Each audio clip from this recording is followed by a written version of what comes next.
Yes, today we are chatting with the DA's federal chairperson, Ms. Helen Zille. It's hectic. It's a few days before the local government elections 2021. Good day, Ms. Zille. Good day, sir, and thank you very much for having me. How is the campaign going? It's going well. We've put in an enormous amount of work, day and night. We've given it our all, every bit of our effort, and we're hoping to turn the Bay blue. How long have you been in the Bay? How long have you camped here? And is it like positive? It's very positive. I love Nelson Mandela Bay. I once lived here with a boyfriend I had very many years ago, so it brings back very happy memories for me. And this time I've been here for just about a month. But you are sort of pushing for a win, outright majority win in the Bay, not in Tshwane, no Buffalo City or anywhere else. Why the Nelson Mandela Bay? Well, I can only speak for Nelson Mandela Bay because I am deployed here and not in any other city. And I was very grateful to have been chosen for Nelson Mandela Bay. We're going for the win because we just missed it last time. And we think if every DA voter comes out to vote, we can do it this time. Tell us, how difficult is this election campaign in the face of so many things like corruption, unemployment, COVID-19, and all other things? Election campaigns are never easy. They are always very complex. We have to devise a strategy, a message, and we have to get out there and do the work and reach the people. And of course that's what we have been doing, and we have given it every ounce of our energy. What is the Democratic Alliance's message? I mean, the message to the voting masses, and how are those masses receiving it? Well, the key message is on our poster. It is the DA gets things done. And of course, translated into government, it means efficient government, it means effective government, it means clean government, and it means government where the people get 100 cents of value for every rand. And that is how it should be. But Ms. Zille, is that not the same, or more or less the same message that you were delivering in the 2016 campaign? Yes, because elections are about governance. They are about who will govern your town and your city well. And good governance makes an enormous difference to people's lives. If the sewage systems work, if the roads work and are not full of potholes, if there are public transport systems, if the refuse is removed, if the electricity is reticulated properly, if clean running water comes out of your tap, it makes a huge difference to your life. And when all of those systems work well, and when the money isn't stolen, people invest in a place like that. They start businesses and factories, and then there is growth, and with that comes jobs. That's why wherever the DA governs, there are more jobs and less unemployment. In some quarters, the DA is regarded as a white political party.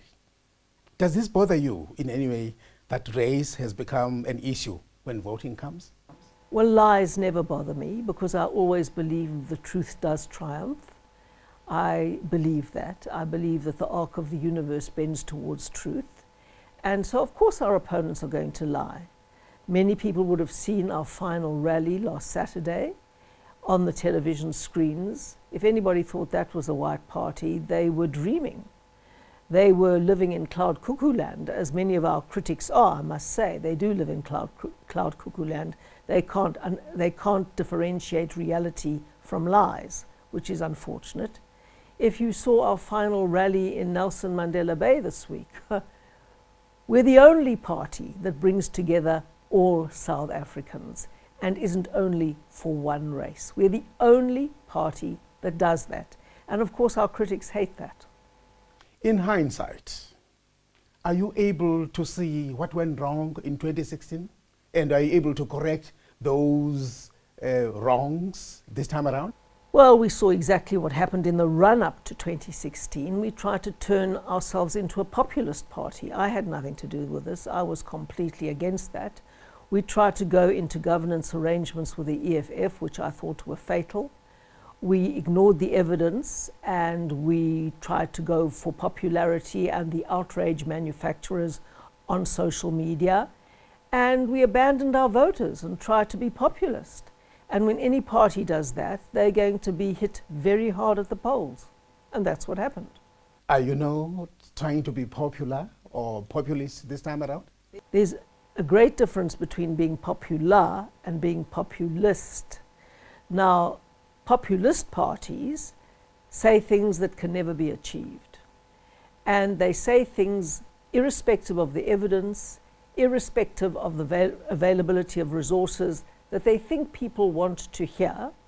Our voters, and very few voters are stupid, they know what can be believed and what can't be believed. We don't want to be a populist party, and therefore we think we should be a popular party. But what did you mean when you said it was your mistake to push for black leadership in the DA with examples of Musi, Lindiwe and others? I didn't say that at all. What did you say? What I did say was that a good leader is better than a leader of any particular color. And it is a mistake to put color above the qualities required for leadership. That's all. But they are no longer there now. There are many black leaders in the DA. If you were doing your job and watching our final rally, you would have seen them. They're all over the place. I mean, there's Ivan Meyer, our federal chairperson. You saw Siphiwo on the television. You see Jane Sitole, our leader in Mpumalanga. You see Dr. Mpopalazzi, our mayoral candidate in Johannesburg. You see Rifilwe Nseche, our mayoral candidate in Ekurhuleni. You see Randall Williams, our mayoral candidate in Tshwane. You see Ngababanga, our leader in the Eastern Cape and our mayoral candidate in the Eastern Cape. Last time I looked, they weren't white. Will we ever see a black leader in the DA again? We will always see good leaders in the DA. And some will be black, and some will be white, and some will be colored, but we won't see them there because of their color. We will see them there because of their competence. Ms. Zille, can you again explain the thinking around your DA view that voting for smaller parties or independents is a waste of time? The battle is between the big guns, that is DA, ANC and EFF and yourselves. Well, yes, and I can use Nelson Mandela Bay as an example. In 2016, we fell just short of an overall majority, 4 seats short, just 4 seats short of an overall majority. And because we didn't get that, and because voters voted for some tiny parties, we had to put together a coalition to get over 50%, because you need over 50% to be able to govern. So we had to do a coalition with smaller parties. Now the result is that any time some of those smaller parties get a better offer from the other big party, they jump ship. And they put the other big party, the ANC, die Geel Steel Partij as I call it, into power. And so it makes it very unstable. If you've got these tiny parties, Bayatsiba Apanapaya, they jump backwards and forwards, and then you have a very unstable situation. So if you're going to do that, and if you're going to make it impossible to run stable government, then the result is what we've seen in the last 5 years. Compare that to Coga. In Coga, in 2011, we just missed by 1 seat an overall majority. So the ANC won. The smaller parties didn't even get enough then to get a single seat. So the ANC won by 1 single seat. And Coga really suffered. It went down to one of the worst municipalities under the ANC. In 2016, the residents of Coga had learnt their lesson. They stopped wasting their votes on tiny parties that didn't even get 1 seat because they didn't meet the threshold. And enough people voted for the DA to give us an overall majority. And since then, Kapa has moved rapidly ahead with a solid, stable DA majority. Now they're the very best municipality in the Eastern Cape and in the top 10 in the country. That's what I mean. If you give the DA a stable government with a DA majority, we will give you good governance, true blue governance that will make everybody's life better. This is Mpuma Kapa TV News Election Special. We're chatting with Ms. Helen Zille, who is the Federal Chairperson of the Democratic Alliance. Don't go anywhere. We'll be back.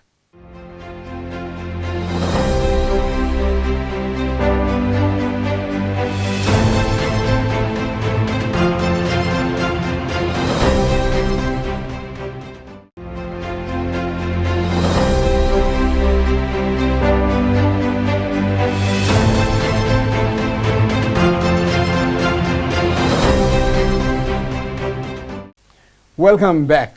We are sitting with Ms. Helen Zille, the DA Federal Chairperson. We're talking about local government elections. Welcome back.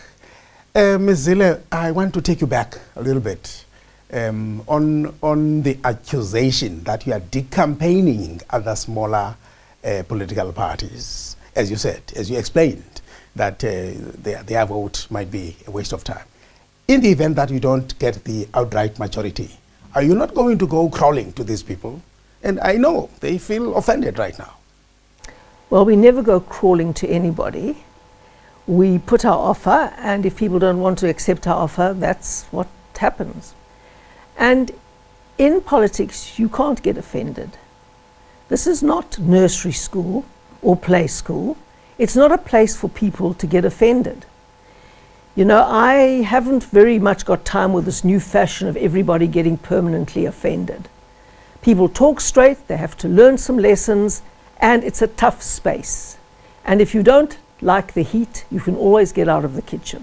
This is a tough, hot kitchen politics, and people have to be tough enough to take what it brings. Now, what we're doing is not decampaigning other parties, we're basically telling the truth to the voters. If you want stable, good governance, give us 50% plus one. Because if we get lower than 50% plus one, then we aren't the only party that can put together a coalition. Then the ANC and EFF can also put together a coalition to take them above 50%. And if you want to see a disaster for Nelson Mandela Bay, try a yellow-red coalition. Nelson Mandela Bay will not recover from that.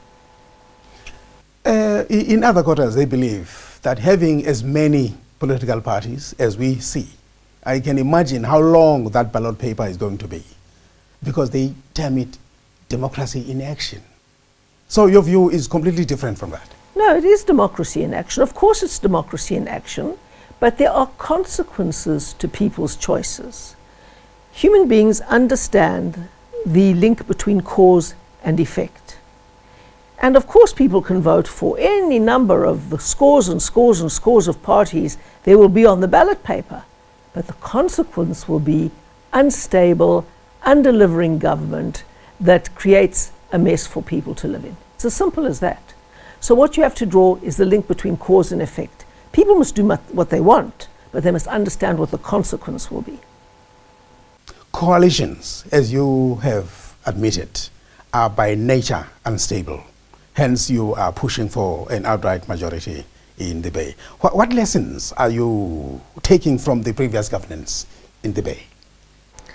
Well, the lessons that we're taking from those experiences are that when the DA gets tough on corruption, the people who want to benefit from corruption run away and join the ANC and bring our government down. That's the key lesson that we learn. And we don't want that to happen again. How have you rebutted criticism around the Phoenix posters, the Western Cape golf courses for housing, and other issues, including roads, the difference between roads in the Western Cape and roads in the Eastern Cape? You know, these are all manufactured outrage. Let us take a look at the Phoenix posters. In the Phoenix crisis, who were the villains? Who were the evil people? It was the people who were looting, who were stealing, who were breaking into people's homes, who were trying to move into suburbs and strip them bare as they had stripped shopping centres, and who were making racist and racial remarks while doing so about groups of people. Those were the evil ones. The second evil people was the state, whose primary job is to protect citizens from attacks by looters and thieves. The state was nowhere to be seen. The police were nowhere. Bheki Cele loves running around with his big hat everywhere, but when he was needed, he was nowhere. His police were nowhere. The defense force was nowhere. They didn't even know that there was going to be an uprising. So intelligence services failed fundamentally. So those were the villains. And to turn it around to make it a focus on posters is a classic political deflection, and we will have none of it. In terms of the so-called golf courses for houses, there is a single golf course next to where I live in Pinelands in Cape Town. There is a single golf course that we have potentially earmarked as a useful site for more affordable housing developments. On the other side of where I live, we have an old hospital called the Conradi Hospital, and we are building precisely such a development there. On the other side of where I live, there are two golf courses right next to each other. That is too many. One is redundant or potentially redundant, and that can be used for affordable housing. So the point is, we weren't talking about all golf courses. We were talking about one golf course. And of course, the outrage manufacturers want to manipulate that to tell people and lie to people that every golf course is going to be turned into affordable housing. That's complete nonsense. Let's talk about a real outrage. Let's talk about a real outrage. Just the other day, Eskom said there won't be any more load shedding until the election. Now, of course, they're doing the ANC a favour by saying no more load shedding till after the election. But you know what? Eskom is so broken and so looted by the ANC and so destroyed and so managed into the ground that not even the ANC's determination to win an election can keep the lights on. Now we are going into 90 days of stage 3 load shedding as we go into the election. If you want to talk about a scandal, talk about that.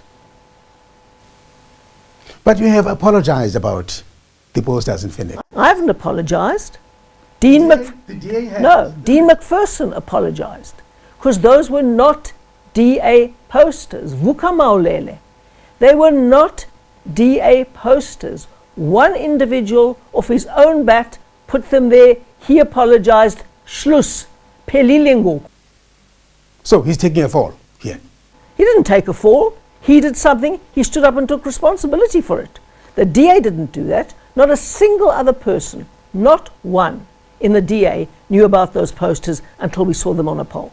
I'm happy to hear you responding to this Phoenix thing, because the impression that everyone has got is that you are refusing to even respond to the questions about the Phoenix fiasco.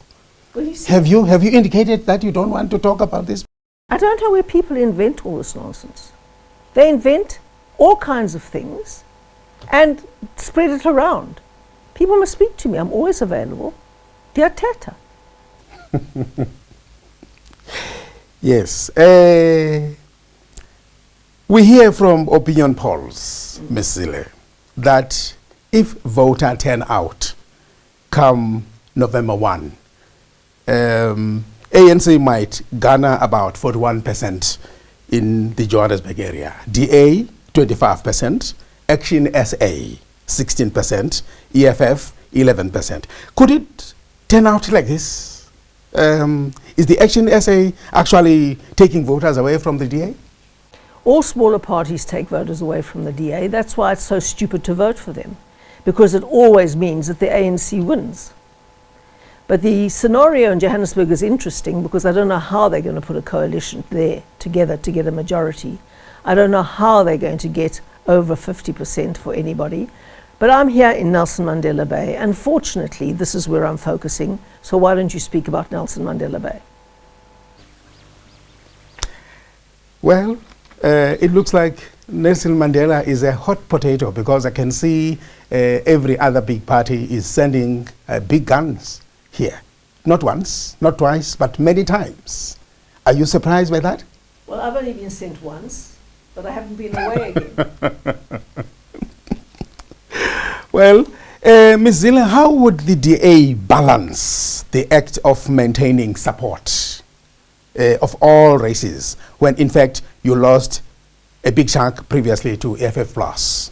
And then... EFF Plus, no, you mean the Freedom Front Plus? Yeah, FF Plus. Okay. And then the alleged erosion of black leaders from your party.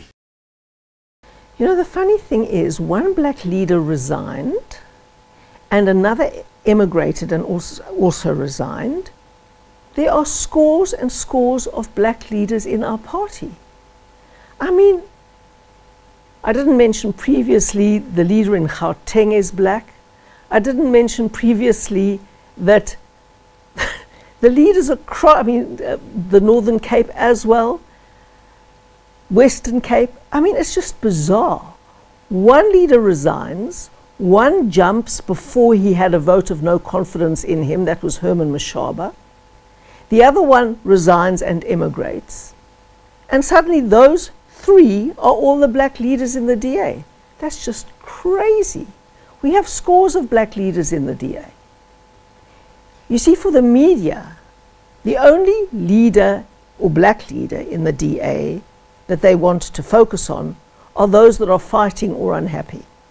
Those are the only ones that you focus on. You don't focus on the many, many, many leaders that are working very well and very constructively with every other leader, because you only want to present us in a particular way, a distorted way. I don't know what the motive is. I think it's because there is a fundamental notion in the press corps that the ANC is the only legitimate party that can win in South Africa. There's never a criticism of the ANC when their top six is entirely one colour. There's never any criticism when the cabinet is almost entirely one colour. There is never any criticism when the NEC is almost entirely one colour. That's fine. 100% black is 100% transformed. We're the only party that is genuinely diverse and that brings the people together who are going to make South Africa work. You will not see and you will not focus on all the wonderful black leaders we have in the DA working very hard with all the other leaders in the DA, because you only want to focus on the three that left for whatever reason. And there are many more than 3 white people who've left the DA, so why don't you focus on them? It's a racist approach of the media, not of us. We'll be back after this.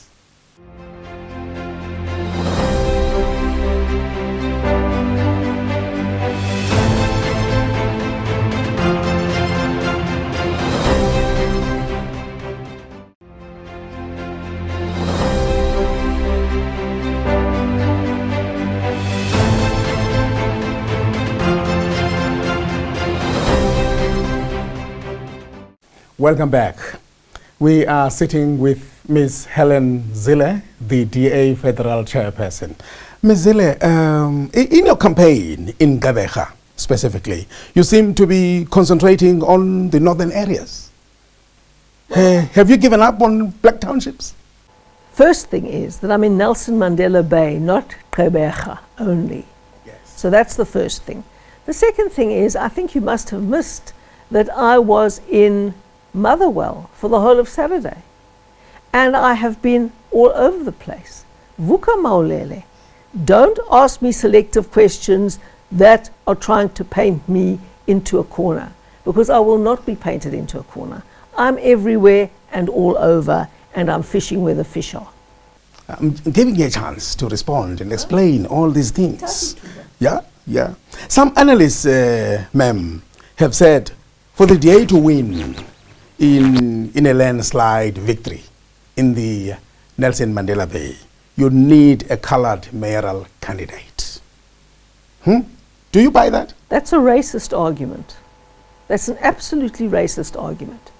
As I have said before, we think it's better to have good leaders than leaders of any specific color. And more sensible South Africans accept that.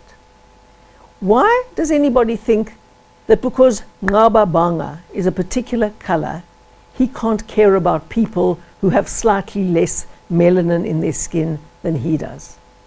That is a racist argument. And we want to get away from judging people by the color of their skin and looking at the content of their character. That used to be a progressive position. But in the new South Africa, everybody must be evaluated according to their race. That is apartheid thinking. And we don't go for apartheid thinking. You are quoted also as saying that the ANC is going to splinter and that EFF and the DA will gain immensely from that. Can you explain this? Politics is about the contestation of ideas and solutions for the future of a country. In the DA, we know exactly what we stand for. We stand for non-racialism, constitutionalism, the rule of law, a social market economy, and policies that enable economies to grow and create jobs for people. In the EFF, they know what they stand for too. They stand for a totalitarian socialist system, and they stand for a system that sees race and race only, and they are racial nationalists. They believe the party should control the state, and the state should control the economy, which, by the way, has never worked anywhere in the world, but that's what they stand for. They know what they stand for, we know what we stand for. The question is, what does the ANC stand for? Nothing. You can't find the ANC standing for anything except vague concepts like building better communities together, whatever that is supposed to mean. Some people, and a lot of people in the ANC, believe in constitutionalism, believe in non-racialism, believe in growing the economy, believe in creating sustainable jobs because grants are not sustainable and can't enable people to live a better life. So they gravitate towards the value set that the DA has. And the others, the radical economic transformation faction led by people like Carl Niehaus and Andile Lungisa and Ace Magashule, those guys are much closer to the EFF. And that's where they'll go. And the ANC, because it doesn't know what it stands for, will come apart because the divide in South African politics goes right down the middle of the ANC. That's what I mean. If the ANC doesn't know what it's standing for, how did it come about to be at the helm? Well, it came about more than 27 years ago. And then they stood for something. They stood for anti-apartheid, they stood for non-racialism, they stood for constitutionalism, they stood for growth and development. But that cohesion has unraveled completely. They've become a party that drives racial nationalism in many sections. And you know why? It's because they have failed to deliver. Their death started with cadre deployment. In 1997, when they adopted the policy of cadre deployment and put loyal cadres, not because of their competence, but because of their proximity to key individuals, they were put in key positions and they started looting the state. They started stealing the state dry. All the state-owned enterprises started collapsing. And then when a government starts fundamentally failing, they have to start blaming people on the basis of their race. And they have to start mobilizing their supporters on the basis of race because they've got nothing else left. And this is the thing with the ANC. when you're a failing government and the ANC has failed fundamentally. Look, we have stage 3 load shedding now for 90 days going into an election. When a party fails fundamentally in government, they start looking for scapegoats. They start blaming the whites. They start blaming the Indians. They start blaming everybody else except themselves. And that is why the ANC fundamentally is falling apart. But are the whites not blameworthy when the economy is in their hands, not in the black hands, generally speaking? You're speaking about an economy as if it is this size, and if we take something away from you, we give it to you. An economy can grow and grow and grow and grow and grow. And the critical thing is you've got to have policies that grow the economy. There are not enough whites in South Africa in any way to have a monopoly on a growing economy. We could have had fantastic economic growth with a hugely diversified economy. But the economy is shrinking because people are disinvesting. They are taking their money overseas. They are getting out of South Africa and emigrating because of the mad racial policies of the ANC. Instead of growing the economy and making the pie bigger for everybody and having everybody become owners and drivers of the economy, they're making it shrink smaller and smaller and smaller. And that is why more and more and more and more people are unemployed. The people with the power in South Africa are black people. They control almost every lever of power, including every lever of policy that can either make an economy grow or shrink. And the ANC has chosen to have policies that make an economy shrink and have more and more people fighting over a shrinking economy rather than have policies to grow the economy so that it can be a diversified ownership and development. That is the problem. We'll be back after this.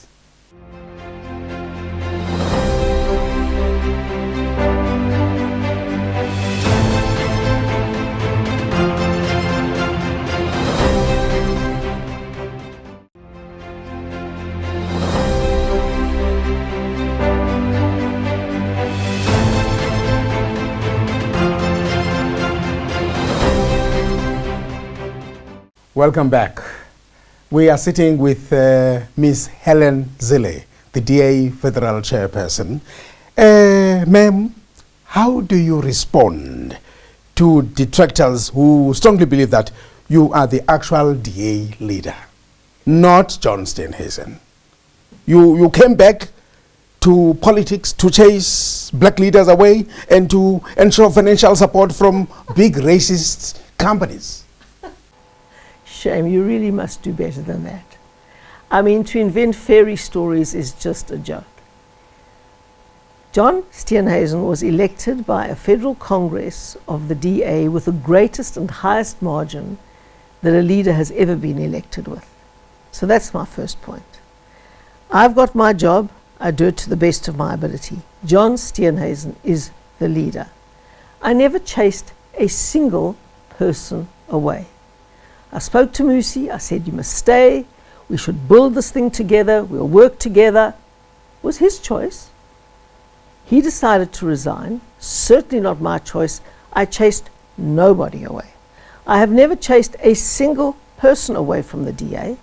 Herman Mashaba left because he knew he was going to face a vote of no confidence.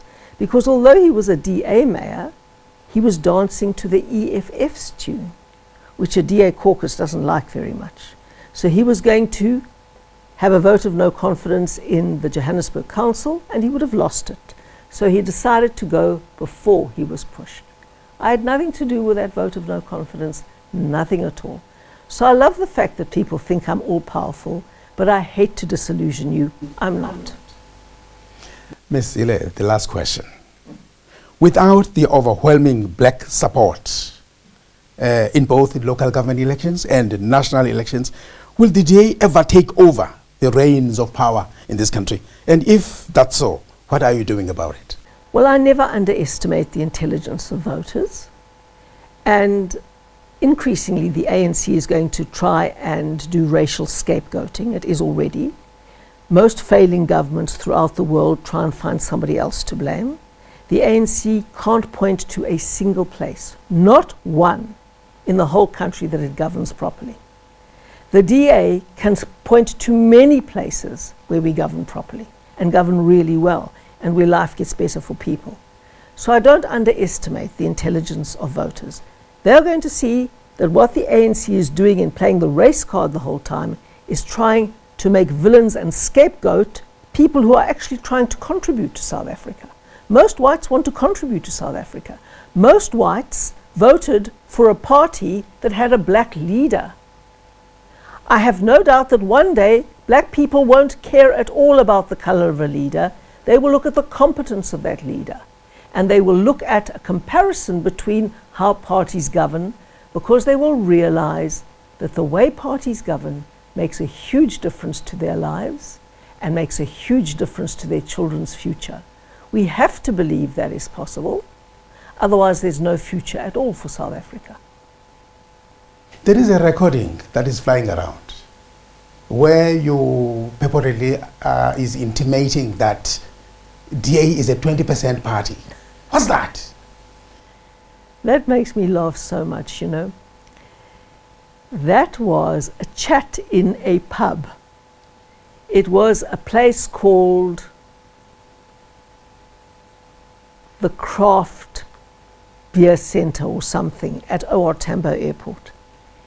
And I remember back, it was 2 years ago, where some of my colleagues in the Johannesburg caucus wanted to see me urgently. And I was coming through Johannesburg, and they said, no, they want to meet me at the craft beer place or wherever it was at at OR Tambo Airport. At OR Tambo Airport. So I said, sure, I'm in a hurry, but I'll quickly pop in there to see you. They ostensibly wanted to see me about a legal matter that they wanted me to approve for the DA to take up for them to keep their positions as the power shifted in the Johannesburg Council. So we were sitting there, and when we finished chatting that, we chatted about a whole lot of other issues, and I saw that they were trying to draw me. We were chatting about different scenarios, different prospects, different things. And as you do, you chat about many things casually. And one of them, and I think it was Funzi Ngubeni, who was planning to walk over to Herman Mashaba, must have been secretly taping me. And they took that little bit of tape out of the context of the broader conversation and the discussion, sat on it for 2 years to try and use it now. That is totally disingenuous.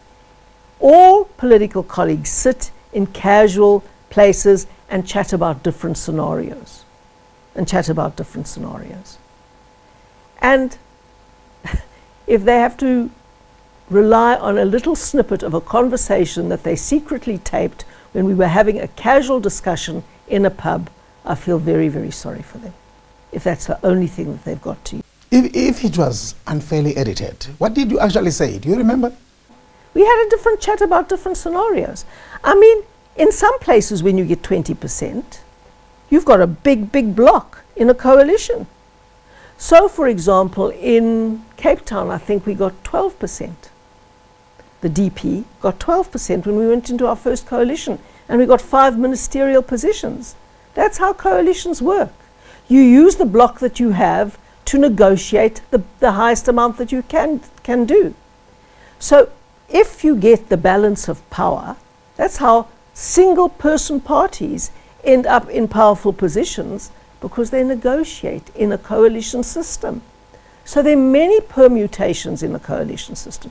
20% is high. You can sometimes hold the balance of power with 2 seats, as Mongameli Bobani did here. I mean, surely people understand that. Surely they're not going to take a little snippet from a much longer conversation and say that proves this or that proves that. In B2, right next to Eastern Cape, as you go into the Western Cape, B2, Peter Lobese, the DA lost out on a seat, I think it was by 12 votes. Peter Lobese then became a 1-seat party and held the balance of power and became the mayor, the executive mayor. So 1 seat became a powerful party in a coalition. Don't people understand how coalitions work?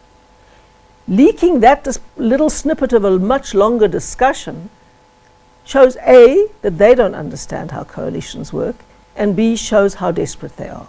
I mean, how pathetic to sit on a snippet of a conversation that was had amongst friends and colleagues in a pub when one acted in a betrayal of that confidence, took that, recorded me and recorded the whole conversation without my knowledge, and then went over and sat on it for 2 years before they used it.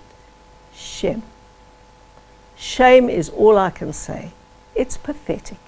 And one day I'll give them a tutorial into how coalition politics work, because they clearly need that tutorial. Thank you very much. We appreciate your time. Good luck in your campaign trail. Thank you very much. Thank you.